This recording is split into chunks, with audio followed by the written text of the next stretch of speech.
Hello students, myself Sarita Devi Balochi, lecturer, Government Girls Senior Secondary School, Jandiala. Today we will study Hardy-Weinberg equilibrium or theorem. ਸੋ ਪਹਿਲਾਂ ਅਸੀਂ ਇਹਦੇ ਵਿੱਚ ਪੜਾਂਗੇ ਕਿ population ਕੀ ਹੈ ਤੇ population genetics ਕੀ ਹੈ।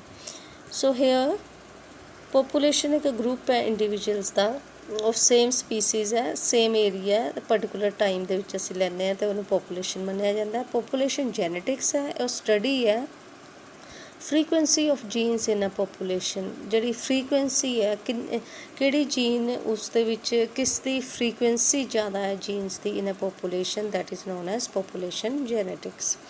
ਸੋ ਇਸ ਦੇ ਵਿੱਚ ਜਿਹੜੀ Mendelian's genetics to Darwin's natural selection ਦੀ ਐਪਲੀਕੇਸ਼ਨਸ ਯੂਜ਼ ਕੀਤੀਆਂ ਜਾਂਦੀਆਂ। Hardy-Weinberg equation was given by G.E.H. Hardy, English mathematician है ਸੀ, और W. Weinberg ਜਰਮਨ ਫਿਜ਼ੀਸ਼ੀਅਨ ਸੀ। ਉਹਨਾਂ ਨੇ ਦੋਨਾਂ ਨੇ ਇੰਡੀਪੈਂਡੈਂਟਲੀ ਕੰਮ ਕੀਤਾ ਔਰ 1908 ਦੇ ਵਿੱਚ ਆਪਣੀ ਕਨਕਲੂਸ਼ਨਸ ਦਿੱਤੀਆਂ। ਉਹ it describes a theoretical situation ਹੈ ਇੱਕ ਜਿਹੜੀ ਕਿ ਇੱਕ ਥਿਓਰੈਟੀਕਲ ਹੈ ਜਿਹੜੀ ਕਿ ਸ਼ੋ ਕਰਦੀ ਹੈ ਕਿ ਇਹਦੇ ਵਿੱਚ population is undergoing no evolutionary change. ਇਸ ਇਕੁਏਸ਼ਨ ਦੇ ਅਨੁਸਾਰ ਕਿ ਪੋਪੂਲੇਸ਼ਨ ਦੇ ਵਿੱਚ ਕੋਈ ਐਵੋਲੂਸ਼ਨਰੀ ਚੇਂਜ ਨਹੀਂ ਹੋਏਗੀ ਅਗਰ ਕੁਛ ਉਹ ਕੰਡੀਸ਼ਨ ਸੈਟਿਸਫਾਈ ਕਰਦੀ ਹੈ ਉਹ ਪੋਪੂਲੇਸ਼ਨ। ਸੋ ਕੋਈ ਵੀ ਪੋਪੂਲੇਸ਼ਨ ਹੈ ਉਹਦੇ ਵਿੱਚ ਕੋਈ ਜਿਹੜੀ ਐਵੋਲੂਸ਼ਨਰੀ ਚੇਂਜ ਨਹੀਂ ਹੋ ਰਹੀ ਸਿਰਫ ਤਾਂ ਹੀ ਅਗਰ ਜੇ ਉਹਦੇ ਵਿੱਚ ਕੋਈ ਇਸ ਤਰ੍ਹਾਂ ਦੇ ਕੰਡੀਸ਼ਨਸ ਹੈ ਜਿਹੜੇ ਕਿ ਮੰਨੇ ਜਾਣਗੇ।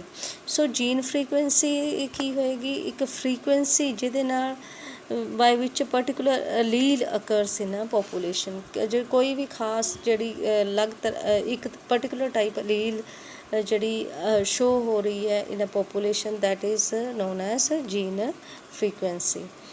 ਸੋ gene frequency is suppose to remain same, ਇਹਦੇ ਅਨੁਸਾਰ ਫਿਕਸਡ ਰਹੇਗੀ ਔਰ even remains the same throughout generations.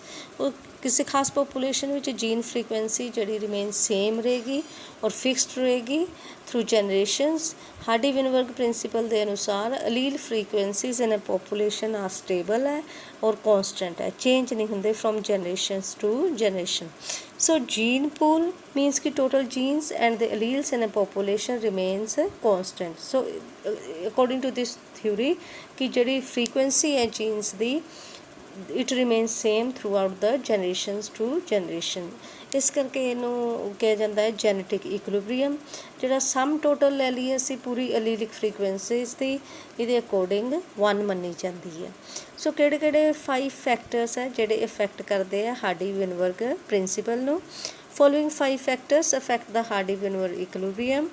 If any factor ਕੋਈ ਵੀ ਚੇਂਜ ਹੋ ਜਾਂਦਾ ਹੈ ਇਹਨਾਂ ਦੇ ਵਿੱਚੋਂ ਤੇ frequency of allele takes place that may result in the evolution। ਫਿਰ ਉਹਦੇ ਵਿੱਚ ਜਿਹੜੀ ਜੀਨ ਫਰੀਕੁਐਂਸੀ ਹੈ ਉਹ ਚੇਂਜ ਹੋ ਜਾਏਗੀ ਜਿਸ ਕਾਰਨ ਜਿਹੜੀ ਐਵੋਲੂਸ਼ਨ ਹੋਏਗੀ। ਅਗਰ ਇਹ ਕੰਡੀਸ਼ਨਸ ਕੋਈ ਵੀ ਅਲਟਰ ਹੋ ਜਾਂਦਾ ਮੀਨਸ ਕੋਈ ਵੀ ਚੇਂਜ ਹੋ ਜਾਂਦਾ then as a result the frequency of the alleles will change, as a result evolution will occur। ਸੋ ਹਾਰਡੀ-ਵਿਨਬਰਗ ਇਕੁਇਲਿਬਰੀਅਮ ਨੂੰ ਮੇਨਟੇਨ ਕਰਨ ਲਈ ਇਹ ਜਿਹੜੇ 5 ਫੈਕਟਰਸ ਹੈ they should not be shown in that population. So ਕਿਹੜੇ ਕਿਹੜੇ ਫੈਕਟਰਸ ਹੈ, ਮਿਊਟੇਸ਼ਨ ਨਹੀਂ ਹੋਣੀ ਚਾਹੀਦੀ ਉਸ ਦੇ ਵਿੱਚ, ਜੈਨੇਟਿਕ ਡ੍ਰਿਫਟ ਨਹੀਂ ਹੋਣੀ ਚਾਹੀਦੀ, ਜੀਨ ਮਾਈਗ੍ਰੇਸ਼ਨ ਔਰ ਜੀਨ ਫਲੋ ਨਹੀਂ ਹੋਣਾ ਚਾਹੀਦਾ, ਜੈਨੇਟਿਕ ਰੀਕੋਂਬੀਨੇਸ਼ਨਸ ਨਹੀਂ ਹੋਣੇ ਚਾਹੀਦੇ, ਨੈਚੁਰਲ ਸਿਲੈਕਸ਼ਨ ਨਹੀਂ ਹੋਣਾ ਚਾਹੀਦਾ। ਦੈਨ ਅਲੀਲਿਕ ਜਿਹੜੀ ਫਰੀਕੁਐਂਸੀਜ਼ ਹੈ that will remain constant throughout the generations to generations which is not possible। so first ਅਸੀਂ ਜਿਹੜਾ ਫੈਕਟਰ ਪੜ੍ਹਨ ਲੱਗੇ ਹਾਂ that is mutations। so what are mutations? mutations ਦਾ ਮਤਲਬ ਹੈ sudden changes, inheritable changes। ਇਹਦੇ ਅਕੋਰਡਿੰਗ ਹਾਰਡੀ-ਵਿਨਬਰਗ ਦੇ ਇਕੁਏਸ਼ਨ ਦੇ ਅਕੋਰਡਿੰਗ ਜੇ ਅਲੀਲਿਕ ਫਰੀਕੁਐਂਸੀਜ਼ ਤਾਂ ਹੀ ਸੇਮ ਰਹਿ ਸਕਦੀਆਂ ਅਗਰ ਮਿਊਟੇਸ਼ਨਸ ਨਾ ਹੋਣ। So there should be no mutations. Second ਕਹਿ ਰਿਹਾ ਕਿ there should be no genetic drift. Genetic drift ਕੀ ਹੈ, is also called Sewall Wright effect. So ਇਹਦੇ ਅਕੋਰਡਿੰਗ ਕੀ ਹੈ ਜੈਨੇਟਿਕ ਡ੍ਰਿਫਟ ਦਾ ਮਤਲਬ ਕੀ ਹੈ ਕਿ ਦੇਰ ਚੇਂਜਿਸ ਅਕਰ ਬਾਈ ਚਾਂਸ। ਚਾਂਸ ਜਾਂ ਅਸੀਂ ਇਹਨੂੰ ਕਹਿ ਸਕਦੇ ਹਾਂ ਕਿ ਚਾਂਸ ਇਵੈਂਟਸ ਦੇ ਕਾਰਨ ਚੇਂਜਿਸ ਹੋ ਜਾਂਦੀਆਂ। ਕੋਈ ਨੈਚੁਰਲ ਕੈਲਮਿਟੀਜ਼ ਹੋ ਗਈਆਂ, ਫਲੱਡਸ ਹੋ ਗਏ, ਫਾਇਰ ਹੋ ਗਈ ਜਾਂ ਅਰਥਕੁਏਕ ਹੋ ਗਿਆ, ਐਕਸੈਸਿਵ ਹੰਟਿੰਗ ਦੇ ਕਾਰਨ ਵੀ ਜਿਹੜੀ ਹੈ ਚਾਂਸ ਇਵੈਂਟਸ ਦੇ ਕਾਰਨ ਜਿਹੜੀ ਪੋਪੂਲੇਸ਼ਨ ਚੇਂਜ ਹੋ ਸਕਦੀ ਹੈ। Genetic drift refers to a change in population of alleles in the gene pool. ਔਰ ਕੋਈ ਇਹ ਡਾਇਰੈਕਸ਼ਨਲ ਨਹੀਂ ਹੈ, ਇਹ ਪਰਟੀਕੂਲਰ ਨਹੀਂ ਹੈ ਕਿ ਵੈਦਰ ਗੁੱਡ ਕੈਰੈਕਟਰਸ ਨੂੰ ਅੱਗੇ ਲੈ ਕੇ ਜਾਣਾ ਜਾਂ ਬੈਡ ਕੈਰੈਕਟਰਸ ਨੂੰ ਅੱਗੇ ਲੈ ਕੇ ਜਾਣਾ। That is not means these are not decided। ਸੋ ਜੇ ਸਮੋਲਰ ਪੋਪੂਲੇਸ਼ਨ ਹੈ ਉਹਦੇ 'ਚ ਜੈਨੇਟਿਕ ਡ੍ਰਿਫਟ ਜ਼ਿਆਦਾ ਦਿਖਾਈ ਦਿੰਦੀ। ਸੋ ਇਹ ਸਪੀਸੀਜ਼ ਹੈ, ਜੇ ਇਹਨਾਂ ਦੇ ਵਿੱਚੋਂ ਕੁਛ ਕੁ ਮੈਂਬਰ ਨਵੀਂ ਜਗ੍ਹਾ 'ਤੇ ਚਲੇ ਜਾਂਦੇ ਆ ਔਰ ਆਪਸ ਵਿੱਚ ਹੀ ਰਿਪਰੋਡਿਊਸ ਕਰਦੇ ਆ ਔਰ ਉੱਥੇ ਇਸ ਤਰ੍ਹਾਂ ਦੀਆਂ ਸਪੀਸੀਜ਼ ਹੈ ਵੀ ਹੈ, then they will not reproduce with them, they will reproduce with them। ਸਿਰਫ ਆਪਣੀ ਜਿਹੜੇ ਇੱਥੋਂ ਸਪੀਸੀਜ਼ ਜਿਹੜੀਆਂ ਨਈ ਜਗ੍ਹਾ 'ਤੇ ਗਈਆਂ ਉਹਨਾਂ ਦੇ ਨਾਲ ਹੀ ਇਹ ਰਿਪਰੋਡਿਊਸ ਕਰਦੇ ਆ। ਸੋ ਅਤੇ ਇਸ ਤਰ੍ਹਾਂ ਦੀ ਜਿਹੜੀ ਸਪੀਸੀਜ਼ ਦੀ ਫੋਰਮੇਸ਼ਨ ਹੋਏਗੀ that will be due to that will be known as genetic drift। So according to Hardy Weinberg ਉੱਥੇ ਜੈਨੇਟਿਕ ਡ੍ਰਿਫਟ ਨਹੀਂ ਹੋਣੀ ਚਾਹੀਦੀ। No gene flow, gene flow means gene migration ਨਹੀਂ ਹੋਣੀ ਚਾਹੀਦੀ। So gene migration means कि gene flow refers to movement of alleles from one population to another as a result of interbreeding members of a species। So ਇਹਦੇ according ਜਿਹੜੀ ਹੈ immigration should not be there। removal of alleles from one population ਜਾਂ addition of alleles into another population is known as gene flow। ਜੇ also known as gene migration। Regular gene migration ਜਿਹੜੀ ਹੁੰਦੀ ਰਹਿੰਦੀ ਹੈ ਬਾਰ-ਬਾਰ, ਉਹਨੂੰ ਅਸੀਂ ਕਹਿੰਦੇ ਹਾਂ gene flow. So according to Hardy Weinberg there should be no gene migration. So ਇਸ ਕੁਛ ਸਪੀਸੀਜ਼ ਹੈ ਇਹ ਮਾਈਗ੍ਰੇਟ ਕਰ ਗਏ ਨਿਊ ਜਗ੍ਹਾ ਨਿਊ ਪਲੇਸ 'ਤੇ ਔਰ ਉੱਥੇ ਇੰਟਰਬਰੀਡ ਕਰ ਸਕਦੇ ਆ ਵਿਦ ਦੈਟ ਮੈਂਬਰਸ ਵਿਚ ਆਲਰੇਡੀ ਪ੍ਰੈਜ਼ੈਂਟ ਦੇਅਰ। ਸੋ ਜਿਹੜੀ ਇਹਨਾਂ ਦੀ ਜਿਹੜੀ ਜੀਨਸ ਹੈ that have been pass to the new place, so ਇਹਨੂੰ ਅਸੀਂ ਕਹਿੰਦੇ ਹਾਂ gene flow। If genes exchange between two different populations of a species, then it is known as gene flow। So Hardy Weinberg ਦੇ according there should be no gene flow। No genetic recombinations, genetic recombinations ਹੁੰਦੀਆਂ ਹੈ during the time of crossing over in sexual reproduction when the gamete and here in the process of meiosis। So mostly ਜਿਹੜੀ ਕਿ responsible four ਹੈ genetic variations ਲਈ that should not be there। So no genetic recombinations। Lastly, according to Hardy Weinberg equation there should be no natural selection pressure।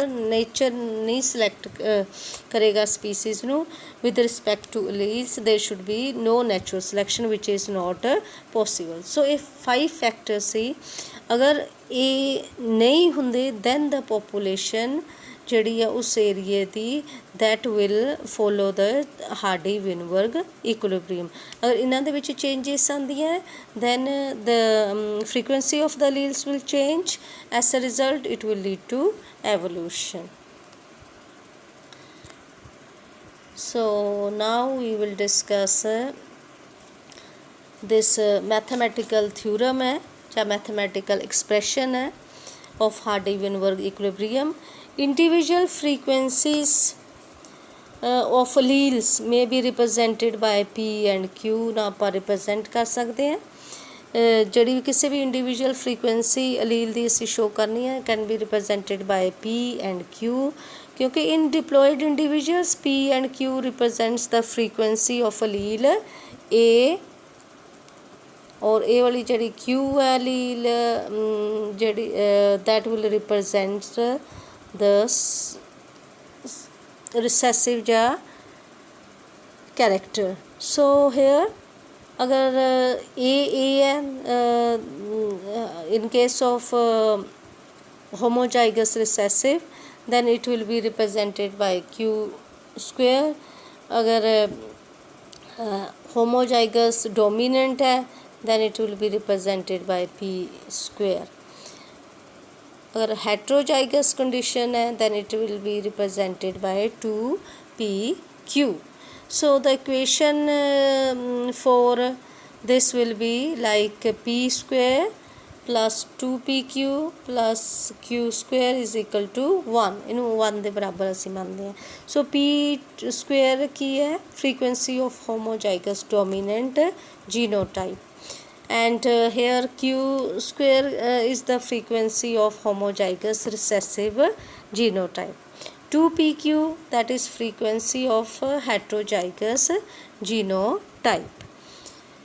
This is called binomial expansion. P plus q square, that will be equal to p square plus q square plus 2pq.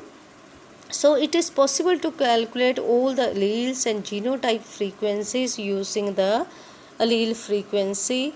ਇਹਨੂੰ ਫਾਰਮੂਲੇ ਨੂੰ ਅਸੀਂ use ਕਰਕੇ ਹਰ ਕਿਸੇ ਅਲੀਲ ਦੀ frequency ਕੱਢ ਸਕਦੇ ਹਾਂ. p plus q is equal to 1 and genotype ਜੇ ਫ੍ਰੀਕੁਐਂਸੀ ਦੇਣੀ ਹੈ then it will be p square plus 2pq plus q square is equal to 1. So what are the interpretations from this Hardy-Weinberg principle? Can be used to mathematically interpret whether evolution has occurred in a population. ਅਸੀਂ ਦੱਸ ਸਕਦੇ ਹਾਂ ਇਸ equation ਤੋਂ ਕਿ population ਦੇ ਜਿਹੜੀ evolution ਹੋਈ ਹੈ ਜਾਂ ਨਹੀਂ. ਨਾਓ ਕਿਸ ਤਰ੍ਹਾਂ ਅਸੀਂ ਦੱਸਾਂਗੇ ਕਿ ਇਹਦੇ ਵਿੱਚ evolution occurs when genetic equilibrium is upset. ਜੇ genetic equilibrium upset ਹੋ ਜਾਂਦਾ ਹੈ then that means evolution occur ਹੋਈ ਹੈ. ਅਗਰ ਇੱਕ ਦੇ ਬਰਾਬਰ ਨਹੀਂ ਆਉਂਦਾ then that means evolution has occurred. If constant gene frequencies over several generations then no evolution. अगर constant रहंदियां gene frequencies over several generations then no evolution has occurred. Changing gene frequencies indications that evolution is in progress. So ਅਸੀਂ ਕੀ ਇਹਦੇ ਵਿੱਚ ਤੋਂ conclude ਕੀਤਾ ਕਿ ਜੇਕਰ evolution occur ਕਰੇਗੀ only if there is if constant gene frequencies over several generations then no evolution. अगर gene frequencies same रहंदियां चेंज नहीं हो रही हैं that means there is no evolution. So evolution will occur अगर जेनेटिक इक्विलिब्रियम अपसेट हो गया या डिस्टर्ब हो जाता है the ratio does not come equal to 1. फिर इसका मतलब ਉਹਦੇ ਵਿੱਚ चेंजिस आईयां. So here then changing gene frequencies indicates evolution is in progress. So here if frequencies remain same in next generation ਇਹਦੇ ਵਿੱਚ ਥੋੜੇ numericals ਹੈ that we will discuss. p plus q that is equal to 1. अगर p लीलिक frequency 0.6 है then q will be 0.4 then it will be equal to 1. So अगर मान लो कि जो 100 people है there are bb dominant traits है bb that is recessive trait and this is the heterozygous condition. So taking the formula p square plus q square plus 2pq is equal to 1. जे ਅਸੀਂ ਇਹਨਾਂ ਦੀ frequencies ਦੇਖਦੇ हैं so here p square that means ਜਿਹੜੀ BB है that is dominant trait 0.6 है that means 0.6 into 0.6 that will be equal to 0.36. ਜੇ percentage ਲਵਾਂਗੇ 36% ਹੋ ਜਾਏਗੀ ਇਹਦੀ और Q ਜਿਹੜੀ है that is 0.4. so here ਜਿਹੜੀ recessive trait है Q square that will be 0.4 into 0.4 that will be equal to 0.16. so ਇਹਦੀ percentage ਲਵਾਂਗੇ that will be equal to 16%. 2pq that means 2 multiplied by 0.6 into 0.4 that will be equal to 0.48 ਜਾਂ 48%. so ਅਸੀਂ ਜਿਹੜੀ ਦੀ ਹਰ ਕਿਸੇ allele ਦੀ frequency can be calculated in the population. so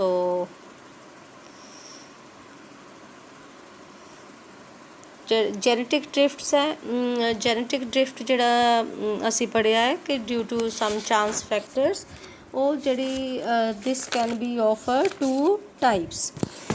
ਸੋ ਇੱਕ ਜਿਹੜਾ genetic drift means by chance ਜਾਂ sudden changes in gene frequencies.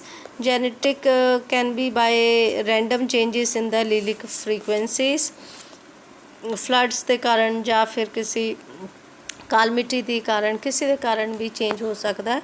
there are two examples of genetic drift, one is founder effect and the other one is bottleneck effect। ਇਹ ਦੋਨੋਂ genetic drift ਦੀਆਂ examples ਹੈ। now we will study what is founder effect। Founder effect ਦੇ ਵਿੱਚ ਕੀ ਹੈ ਕਿ it's a type of genetic drift ਹੈ that involves small group of organisms separating from larger population and forming a new colonies। ਇੱਕ smaller group population ਦਾ ਉਹਦੇ 'ਚ ਥੋੜ੍ਹੀਆਂ ਜਿਹੀਆਂ ਸਪੀਸੀਜ਼ ਅਲੱਗ ਹੋਈਆਂ ਔਰ ਉਹ ਜਾ ਕੇ ਉਹਨਾਂ ਨੇ ਨਿਊ ਕਲੋਨੀਸ ਬਣਾਈਆਂ, ਨਿਊ ਪੋਪੂਲੇਸ਼ਨ। ਸੋ ਉੱਥੇ ਇੰਟਰਬਰੀਡ ਕਰ ਸਕਦੀਆਂ ਜਿਹੜੀਆਂ ਉੱਥੇ ਵੀ ਸਪੀਸੀਜ਼ ਹੈ। ਸੋ ਇਸ ਤਰ੍ਹਾਂ ਦੀ ਜਿਹੜੀ ਪੋਪੂਲੇਸ਼ਨ ਦੀ ਫੋਰਮੇਸ਼ਨ ਹੋਈ ਹੈ that is known as founder. ਸੋ ਦੀਸ ਆ ਜਿਹੜੀਆਂ ਸਪੀਸੀਜ਼ ਮੂਵ ਕਰਕੇ ਨਿਊ ਸਪੇਸ, ਨਿਊ ਜਗ੍ਹਾ 'ਤੇ ਗਈਆਂ ਹੈ, ਦੇ ਆਰ ਦਾ ਫਾਊਂਡਰਸ। ਉਹਨਾਂ ਨੇ ਫੋਰਮੇਸ਼ਨ ਕੀਤੀ ਹੈ new species the. So here randomly some individuals get separated from the original population, ਥੋੜ੍ਹੇ ਜਿਹੇ separate ਹੋਏ original population ਤੋਂ and form new population ਕੀਤੀ। this new population will have totally different allelic frequencies, ਉਹਨਾਂ ਤੋਂ different ਹੋਣਗੀਆਂ। so migration to new isolated place, members of the same species, new population will be formed। so this is known as founder effect।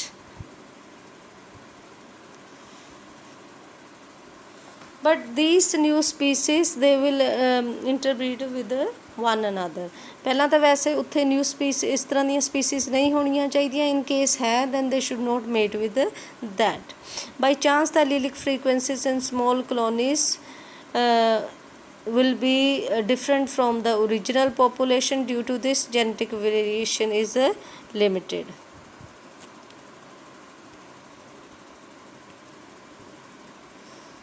so here this was founder effect। bottleneck event ਹੈ ਇੱਕ, this one is the bottleneck event ਹੈ। bottleneck ਇਸ ਕਰਕੇ ਕਿਹਾ ਕਿਉਂਕਿ ਖਤਰਨਾਕ ਇੱਕ ਤਰ੍ਹਾਂ ਦਾ ਇਵੈਂਟ ਹੈ। ਉਹ ਮੈਨ ਮੇਡ ਇਵੈਂਟ ਔਰ ਨੈਚੁਰਲ ਇਵੈਂਟ ਦੇ ਕਾਰਨ ਵੀ ਹੋ ਸਕਦਾ। ਮੈਨ ਦੇ ਕਈ ਕਾਰਨ ਹੋ ਸਕਦੇ ਆ ਜਾਂ ਫਿਰ ਕੋਈ ਨੈਚੁਰਲ ਕਾਰਨ, ਜਿਸ ਤਰ੍ਹਾਂ ਫਲੱਡਸ ਹੋ ਗਈ ਜਾਂ ਐਕਸੈਸਿਵ ਹੰਟਿੰਗ ਹੋ ਗਈ। ਜਿਹੜਾ ਪੋਪੂਲੇਸ਼ਨ ਸਾਈਜ਼ ਹੈ ਉਹ ਕਾਫੀ ਰਿਡਿਊਸ ਹੋ ਜਾਂਦਾ ਹੈ ਔਰ ਉਹਦੇ ਵਿੱਚ ਕਾਫੀ ਚੇਂਜਿਸ ਆ ਜਾਂਦੀਆਂ from the original species. Drastically change ਹੋ ਜਾਂਦਾ ਡਿਊ ਟੂ ਫਲੱਡਸ, ਫਾਇਰ ਔਰ ਹੰਟਿੰਗ। ਬੋਟਲਨੈਕ ਇਵੈਂਟ ਜਿਹੜਾ ਹੈ ਇਹਦੇ ਵਿੱਚ main reason is like this ਕਿ ਇਹਨੂੰ ਬੋਟਲਨੈਕ ਇਸ ਕਰਕੇ ਕਿਹਾ ਕਿ ਇੱਕ ਤਰ੍ਹਾਂ ਇਹ ਬੋਟਲ ਦੀ ਜਿਹੜੀ ਅਪੀਅਰੈਂਸ ਹੈ, ਇਹ ਨੈਕ ਹੈ, ਮੀਨਸ ਕਿ ਇੱਥੇ ਜਿਹੜੀ ਥੋੜ੍ਹੀ ਪੋਪੂਲੇਸ਼ਨ ਇਹਦੇ ਵਿੱਚੋਂ ਅਲੱਗ ਹੋਏਗੀ। so here new population is not true representative of the parental population। ਕਿਸ ਤਰ੍ਹਾਂ, ਜਿਸ ਤਰ੍ਹਾਂ ਇਹ initial population has equal frequencies of red and yellow, ਇਹਦੇ ਵਿੱਚ red and yellow the equal frequencies ਹੈ। ਕੋਈ ਚਾਂਸ ਜਾਂ ਕੋਈ ਇਵੈਂਟ ਕਾਰਨ, ਚਾਂਸ ਇਵੈਂਟ ਮੀਨਸ ਫਲੱਡਸ ਹੋ ਗਏ ਜਾਂ ਫਿਰ ਐਕਸੈਸਿਵ ਹੰਟਿੰਗ ਹੋ ਗਈ ਜਾਂ ਕੋਈ ਫਾਇਰ ਆ ਗਈ, ਕੋਈ ਵੀ ਉਹਦੇ ਕਾਰਨ ਹੋਏਗਾ ਕਿ ਚਾਂਸ ਇਵੈਂਟ ਦੇ ਕਾਰਨ ਗ੍ਰੇਟਲੀ ਰਿਡਿਊਸਿਸ ਦਾ ਸਾਈਜ਼ ਆਫ ਪੋਪੂਲੇਸ਼ਨ। ਉਹਦੇ ਕਾਰਨ ਇਹ ਸਾਈਜ਼ ਜਿਹੜਾ ਇਹਦਾ ਰਿਡਿਊਸ ਹੋ ਗਿਆ, ਥੋੜ੍ਹੇ ਜਿਹੇ ਜਿਹੜੇ ਸਪੀਸੀਜ਼ ਹੈ ਉਹ ਬੱਚੇ ਆ। ਦ ਸਰਵਾਈਵਿੰਗ ਇੰਡੀਵਿਜੂਅਲਸ ਜਿਹੜੇ ਹੈ ਉਹਨਾਂ ਦੇ ਵਿੱਚ ਇਸ ਤਰ੍ਹਾਂ ਦੀ ਅਲੀਲ ਫ੍ਰੀਕੁਐਂਸੀਜ਼ ਹੈ different from those of the original population. ਉਹਦੇ ਵਿੱਚ ਕੁਛ ਕੁ ਮੈਂਬਰਸ ਹੈ ਜਿਹੜੇ ਸਾਰੇ ਨਹੀਂ ਹੈ ਓਰੀਜਨਲ ਸਪੀਸੀਜ਼ ਦੇ, ਕੁਛ ਕੁ ਮੈਂਬਰਸ ਹੈ ਉਸ ਸਪੀਸੀਜ਼ ਦੇ ਜਿਹੜੇ ਕਿ ਬਚੇ ਆ। So which generates a new population with strong dominance of red over the yellow alleles. ਅਤੇ ਜਿਹੜੀ ਹੁਣ ਇਹ ਸਰਵਾਈਵ ਕੀਤੇ ਆ they will reproduce and they will form new species. ਔਰ ਇਹ that will be different from the parental ਤੋਂ different ਹੈ। ਸੋ ਅਸੀਂ ਕਹਿ ਸਕਦੇ ਹਾਂ ਕਿ new population is not true representative of the parental population. ਜਿਹੜੀ ਹੁਣ ਇਹ ਪੋਪੂਲੇਸ਼ਨ ਹੈ ਇਹਦੇ ਨਾਲ ਇਹਨੂੰ ਰਿਪਰੈਜ਼ੈਂਟ ਨਹੀਂ ਕਰ ਰਹੀ, it is different from that। So this is known as bottle neck effect. ਇਹ ਵੀ ਇੱਕ ਤਰ੍ਹਾਂ ਦੀ ਜੈਨੇਟਿਕ ਡ੍ਰਿਫਟ ਹੈ।